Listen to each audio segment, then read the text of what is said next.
살다 보면 이런 경험 한 번쯤 있으시죠?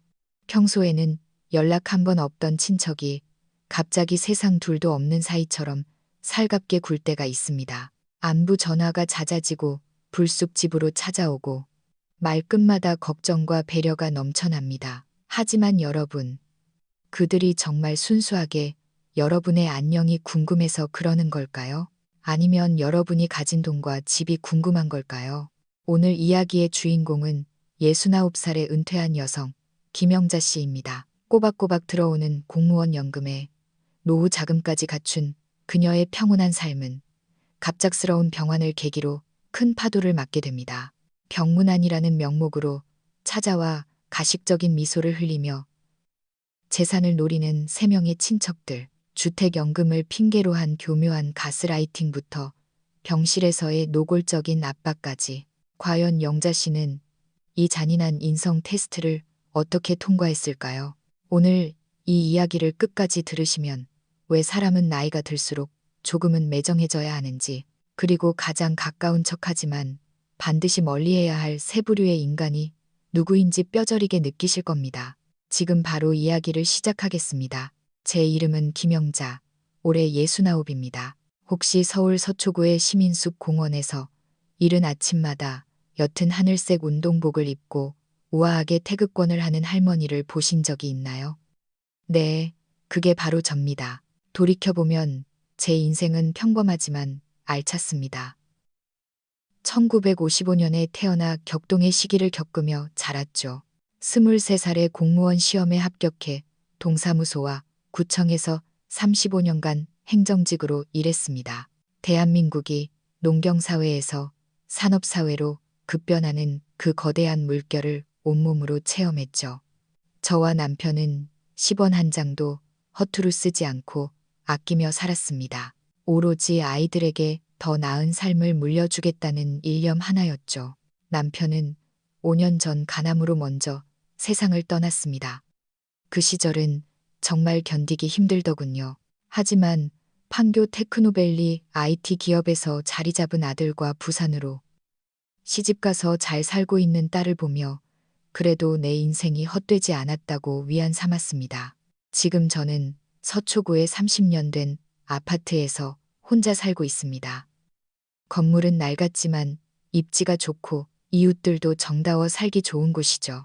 2013년에 은퇴한 후 저는 꿈꾸던 노후를 즐길 수 있을 거라 생각했습니다. 매달 나오는 300만 원 남짓의 공무원 연금에 평생 모은 예금 2억 원 정도면 독거노인으로서 차고 넘치는 생활이었으니까요. 아침에는 공원에서 운동하고 오후에는 옛 동료들과 양재천 카페거리에서 차를 마시며 수다를 떨고 주말이면 시장에 들러 천천히 장을 보는 삶.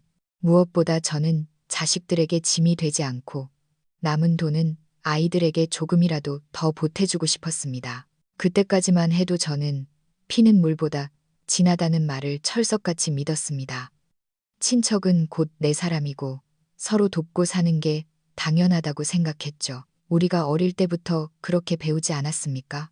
형편이 어려운 일가 친척을 돕는 건 미덕이라고요. 저도 연금과 저축이 있으니 힘든 친척을 적당히 돕는 건 도리라고 여겼습니다. 하지만 그 순진한 생각이 제 노후를 지옥으로 만들 뻔했다는 걸 그때는 꿈에도 몰랐습니다. 은퇴 2년 차였던 2015년 무렵부터 주변 공기가 묘하게 달라지기 시작했습니다.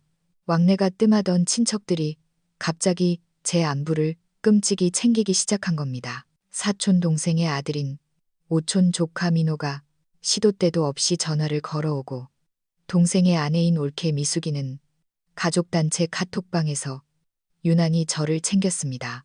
게다가 수년 동안 얼굴도 못 봤던 육촌 여동생 지영이까지 불쑥 집에 놀러 오겠다고 하더군요. 처음엔 정말 고마웠습니다. 남편도 없고 자식들도 멀리 있는데 친척들이 챙겨주니 외로움이 덜했거든요. 하지만 시간이 흐르면서 저는 이들의 관심 뒤에 숨겨진 서늘한 목적을 감지하게 되었습니다. 민호는 제 사촌 형님의 아들로 올해 50살입니다. 어릴 때부터 입만 살아서 사람 기분 맞추는 데는 도 같은 녀석이죠. 하지만 실상은 끈기라곤 없는 한량입니다. 보험 영업, 치킨집, 다단계 등 안 해본 게 없지만 진득하게 한 건 하나도 없었죠. 이혼 후 혼자 살며 일용직을 전전하고 있었습니다. 올케 미숙이는 55살 전업주부입니다. 남편은 작은 하청업체를 운영하는데 경기를 많이 타서 벌이가 시원찮았죠. 미숙이의 가장 큰 특징은 남과의 비교입니다. 누가 새 차를 뽑았는지, 누구네 자식이 명문대에 갔는지, 누가 땅 투기로 돈을 벌었는지 훤히 꿰뚫고 있는 우리 집안의 소식통이었습니다. 지영이는 육촌 오빠의 딸인데 58살이고 보험 설계사입니다. 이혼 후 딸 하나를 키우며 사는데 팍팍해 보였습니다. 명절 때나 겨우 인사하던 사이였는데 왜 갑자기 친한 척하며 뻔질나게 전화를 해대는지 의아했죠. 지금 생각해보면 이 세 사람은 마치 약속이라도 한 듯 각기 다른 시점과 방식으로 제 재산을 향한 포위망을 좁혀오고 있었습니다. 당시 저는 그저 관심받는다는 사실에 취해 위험이 코앞에 닥친 줄도 몰랐던 거죠. 2016년 설날 민호가 선물 세트 하나를 들고 세배하러 왔습니다.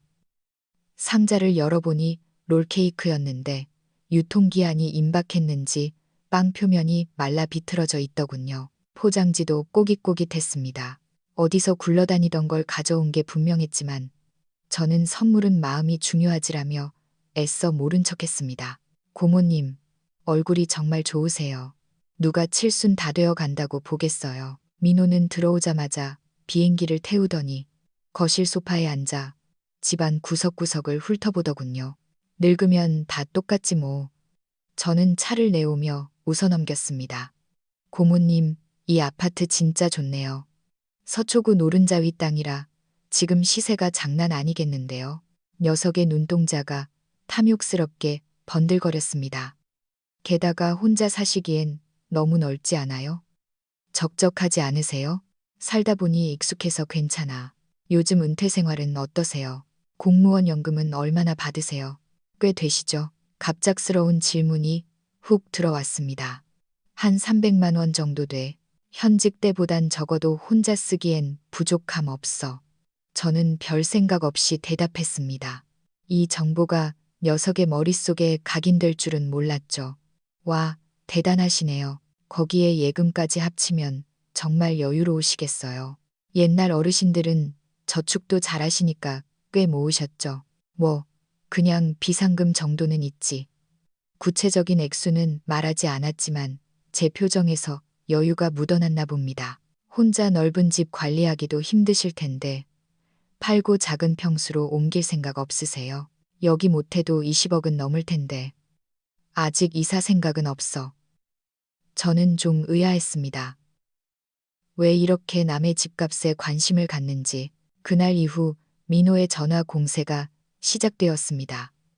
처음엔 식사는 하셨냐, 보일러는 잘 되냐 같은 안부였지만 점점 화제는 돈으로 흘러갔습니다. 고모님, 제 친구가 이번에 주식으로 대박났대요. 요즘 은행 이자가 쥐꼬리만 하잖아요. 돈을 그냥 두는 건 손해예요. 난 나이 들어서 위험한 건 싫다. 아니, 위험한 거 말고요. 안정적인 투자처가 있어요. 고모님 그 2억 원 그냥 두면 물가 상승률도 못 따라가요. 저는 깜짝 놀랐습니다. 너 내가 2억 있는 거 어떻게 알았니? 에이, 우리 식구끼리 뭐 어때요? 제가 고모님 재정 상황 걱정돼서 그러죠. 돈을 불려야죠. 그때 처음으로 섭섭했습니다. 내 통장 잔고를 짐작하고 있다는 사실이 소름 끼쳤습니다. 비슷한 시기 올케 미숙이도 움직이기 시작했습니다. 추석을 앞두고 목소리를 잔뜩 깔고 전화를 했더군요. 형님, 부탁 하나만 할게요.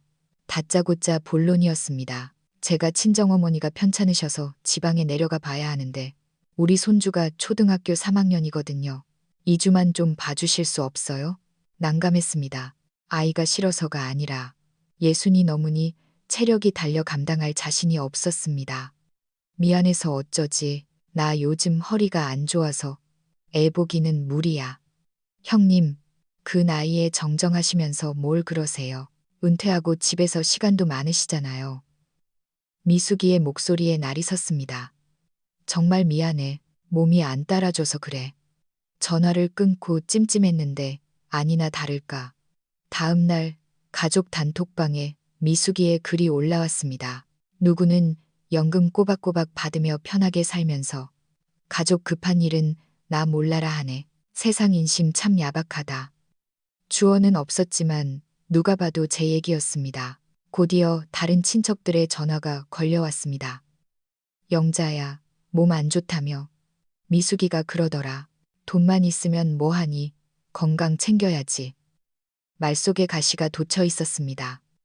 너 돈 있고 시간 많은데 왜 안 도와주냐는 비난이 깔려 있었죠. 심지어 어떤 친척은 혼자 넓은 집에 사니 잡생각이 많아져서 아픈 거 아니냐. 실버타운이나 요양원 알아보는 게 어떠냐고 권하더군요. 마치 제가 가족의 짐이 된 것 같은 기분이 들었습니다. 제가 이런 일들로 스트레스를 받을 때쯤 이번엔 육촌 동생 지영이가 등장했습니다. 2017년 봄 베란다에서 화초를 가꾸는데 전화가 왔습니다. 언니, 집에 계세요. 잠깐 들러도 될까요? 평소 연락도 없던 애라 의아했지만 오라고 했습니다. 1시간 뒤 꽃다발과 직접 구웠다는 쿠키를 들고 지영이가 나타났습니다. 언니, 어머나, 피부가 왜 이렇게 고와요? 10년은 젊어 보여요. 과한 칭찬과 스킨십, 그리고 건강 상담. 지영이는 제 마음을 무장해제시켰습니다. 좋은 병원을 소개해주겠다. 운동법을 알려주겠다며 살갑게 굴었죠. 그러다 본색을 드러냈습니다. 언니, 언니처럼 현명한 분은 자산 관리도 잘하셔야 해요. 요즘 물가가 얼마나 비싼데 돈을 썩혀둬요. 그 후 지영이는 매주 전화를 걸어 좋은 글, 아침 편지 같은 걸 보내며 친밀감을 쌓았습니다. 그러면서 슬쩍슬쩍 주택연금 얘기를 꺼내더군요. 언니, 집을 담보로 맡기고 매달 연금을 받는 거예요. 언니네 아파트면 월 300만 원은 더 나올걸요? 그럼 공무원 연금까지 합쳐서 월 600만 원이잖아요. 떵떵거리고 살 수 있어요. 그럼 집이 내게 아니게 되잖아. 아유, 소유권은 언니한테 있고 나중에 정산하는 거예요. 무엇보다 언니 아플 때 병원비 걱정 안 해도 되고 자식들한테 손 안 벌려도 되니까 얼마나 효도하는 거예요. 그럴듯한 말이었지만 왠지 모르게 불편했습니다. 지영이는 제 집값 시세와 대출 한도를 너무나 정확히 꿰뚫고 있었으니까요. 하지만 진짜 시련은 그해 겨울 예고 없이 찾아왔습니다. 2018년 혹독한 한파가 몰아치던 날 밤. 가슴이 조여오고 숨이 턱턱 막히는 증상이 나타났습니다. 단순 몸살인 줄 알고 누웠는데 심장 박동이 불규칙해지더군요. 급히 아들에게 전화했고 아들은 판교에서 한달음에 달려와 저를 서울대병원 응급실로 옮겼습니다. 병명은 부정맥, 며칠 입원해서 경과를 지켜봐야 했습니다. 어머니, 걱정 마세요. 치료받으면 괜찮아져요.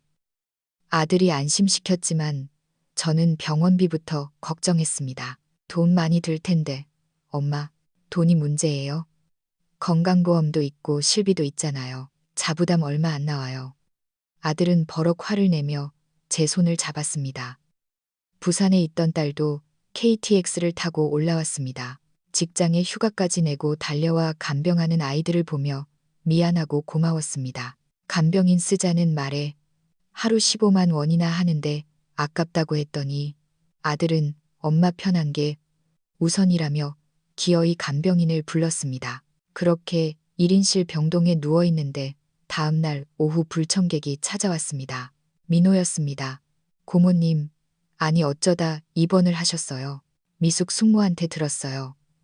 손에 들린 사과 봉지는 동네 슈퍼떨이 상품처럼 멍이 들어 있었습니다. 부정맥이라네. 며칠 쉬면 된대. 아이고, 몸 관리 잘하셔야죠. 그나저나 입원비 장난 아니겠는데요. 1인실이라면서요. 다행히 모아둔 돈 있으시니 망정이지. 오자마자 돈 얘기였습니다. 고모님, 이렇게 돈 쓰다 보면 2억 금방 없어져요. 나중에 암이라도 걸리면 어쩌시려고요. 요즘 표적 항암제니 뭐니 해서 한 달에 몇백씩 깨진다던데 불안감을 조장하더군요. 실비 보험 있어서 괜찮아. 보험이 다 되는 게 아니에요. 제 말 좀 들어보세요. 제가 아는 사장님이 중국 무역 하시는데 이번에 확실한 투자건이 있어요. 연수익률 15% 보장해요. 딱 1억만 넣어보세요. 병상에 누운 사람한테 사기를 치려 하다니 기가 막혔습니다. 너 나가라.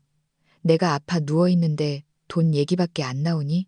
제가 소리를 지르자 간호사가 뛰어들어왔고 민호는 투덜거리며 쫓겨났습니다.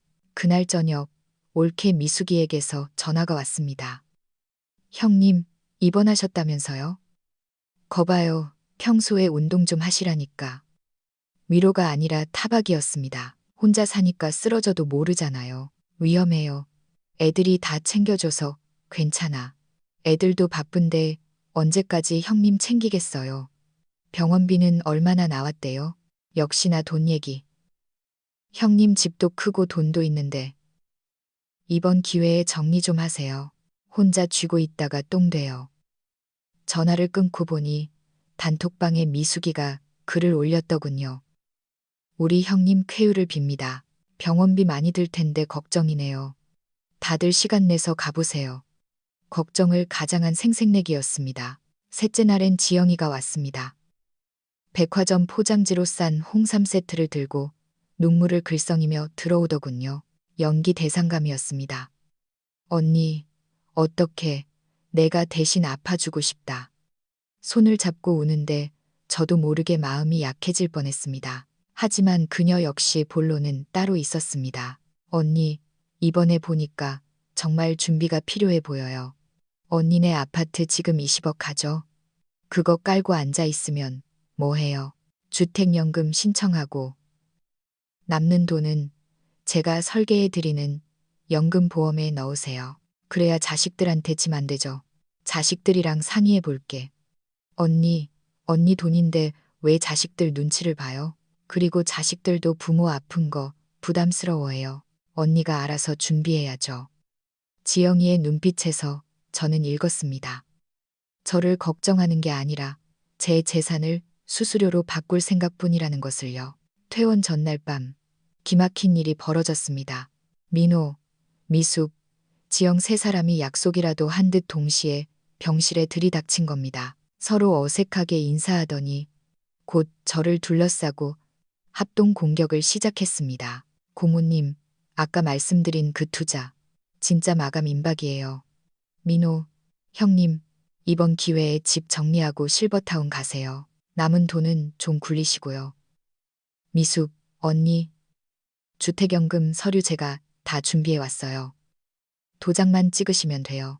인플레이션 시대에 현금 들고 있으면 손해라니까요.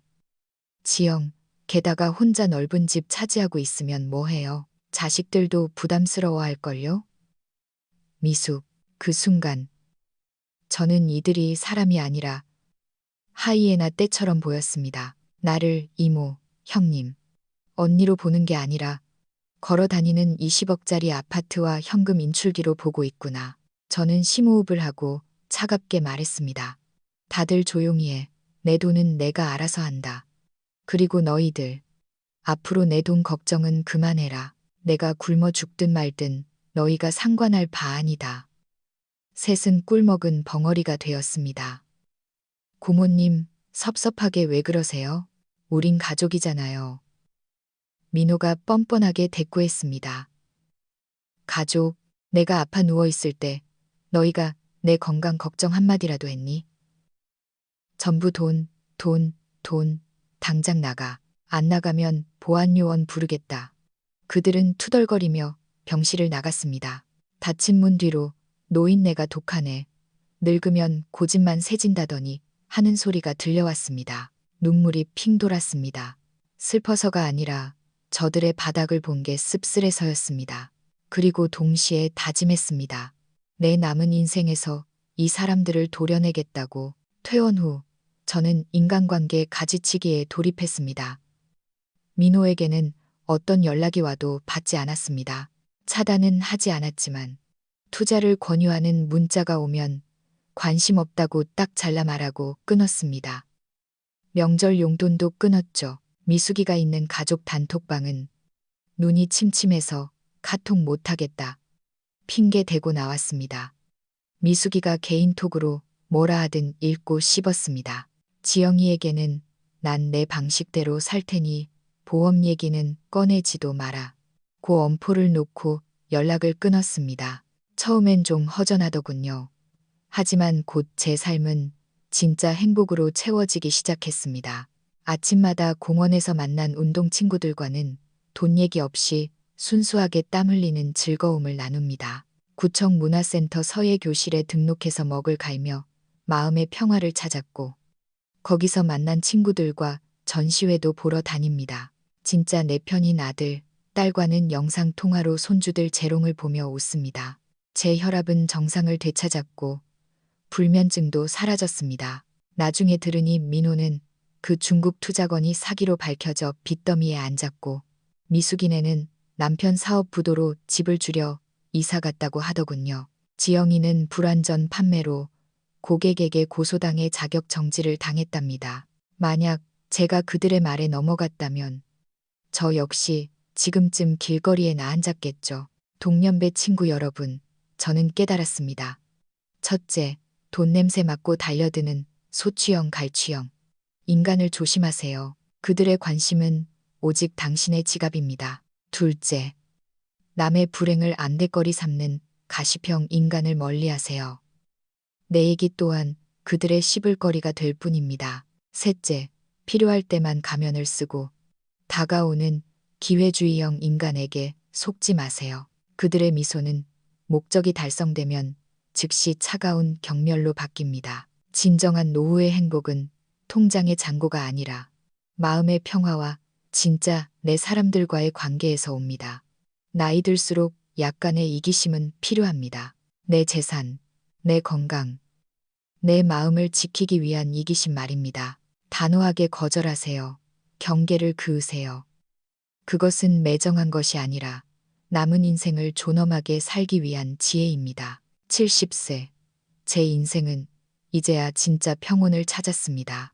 여러분의 노후도 부디 가짜들에 휘둘리지 않고 진짜 행복으로 가득하시길 바랍니다. 오늘 제 이야기가 여러분께 작은 울림이 되었기를 바랍니다.